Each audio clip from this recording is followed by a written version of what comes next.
Hi friend, आज मो मनपसंद ढाबा रॉयल ढाबा आसिक पहुँची जाइए जहाँकि खोर्धा नयगढ़ साइड देखा मिले।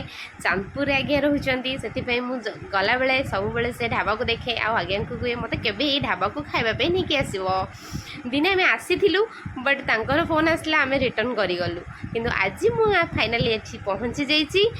शुणी यार खाଇବା बहुत सुंदर, ये सब प्रकार चाइनीज खाଇବା भी मिले ता सहित अलग कंट्री खाଇବା भी ये मिले। बाकी मुझे ये पहुँची जाइए। आज मो मनपसंद खाଇବା भी मुझे ऑर्डर करी। आर नाइट व्यू देखु केते सुंदर अच्छी। मु सब जगह को आनंदर सहित बुलिली तापर खाଇବା हॉल भीतर को एंट्री करी। खाଇବା हॉल भीतर को एंट्री कलापर मो मनपसंद खाଇବା ऑर्डर करी। किंतु आज तो मंडे से नॉन भेज तो खाई हेनी, से भेज जहाँकि डिनर आइटम मगेलु। आज्ञा पसंद से मगेले, मो पसंद मु मगेली नान तड़का रुटी पनीर चिली मशरूम। बस समस्ते आनंद खाइलु आ घर को फेरिलु।